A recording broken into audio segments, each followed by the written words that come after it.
Phillis Wheatley, pioneering African American poet.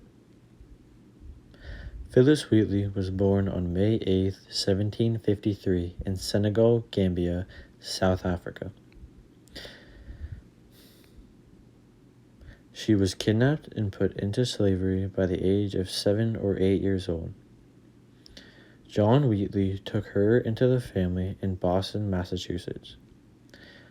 This is where she inherited her master's last name and was able to be taken under Suzanne Wheatley's wing.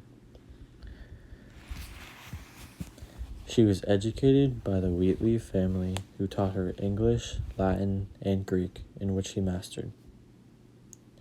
Her quick intelligence was hard to miss, and as a result, Susanna and her 2 children taught Wheatley to read and was actively encouraged in her literary pursuits by the household. Wheatley wrote her first book, published at around age 13.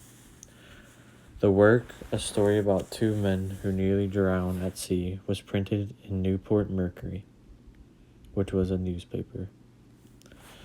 African Americans at this time were discouraged and intimidated from learning how to read and write, so Wheatley's life was an anomaly.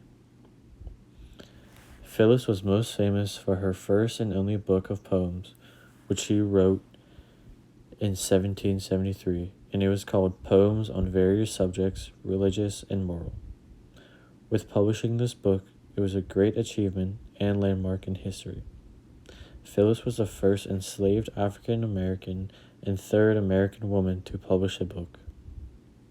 She was a strong advocate in independence and dedicated many of her poems to the leader of the Continental Army, George Washington. She was later invited by the future president to visit his headquarters in Cambridge, Massachusetts. She traveled to London to promote more of her work with poems, but had to seek medical treatment for an issue that she had been battling for some time. On her return home to Boston, and ultimately being freed of slavery at this point, she received news that members of the Wheatley family had passed away, which included John and Suzanne Wheatley. She then married a man named John Peters, for whom she started a family with, and had 3 children. During her later years in life, she continued to write, but struggled with many things such as poverty and a lack of enthusiasm with the rising tensions in the Revolutionary War. She was unable to find a publisher, which led to her 2nd volume of poetry to be unsuccessful.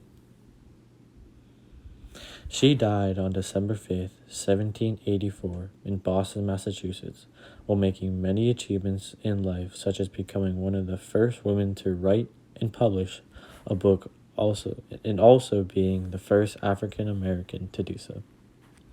She impacts society today by showing that any obstacle is able to be overcome with the determination and passion, especially with her gifts in writing literature. Now here is some of her work. She wrote a poem called On Being Brought from Africa to America. It goes, "'Twas mercy brought me from my pagan land, taught my benighted soul to understand that there's a God, that there's a Savior too. Once our redemption neither sought nor knew. Some view our sable race with scornful eye. Their color is a diabolical dye.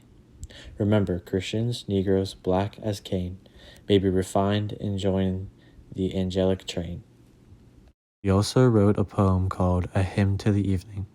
Soon as the sun forsook the eastern main, the pealing thunder shook the heavenly plain. Majestic grandeur from the zephyr's wing exhales the incense of the blooming spring. Soft purl the streams, the birds renew their notes, and through the air their mingled music floats. Through all the heavens what Beatrice dyes are spread, but the west glories in the deepest red. So many are breasts with every virtual glow, the living temples of our God below, filled with the praise of him who gives the light and draws the sable curtains of the night. Let placid slumbers soothe each weary mind, at morn to wake more heavenly, more refined. So shall the laborers of the day begin, more pure, more guarded from the snares of sin. Night's leaden scepter seals my drowsy eyes, then cease my song till fair aurora rise.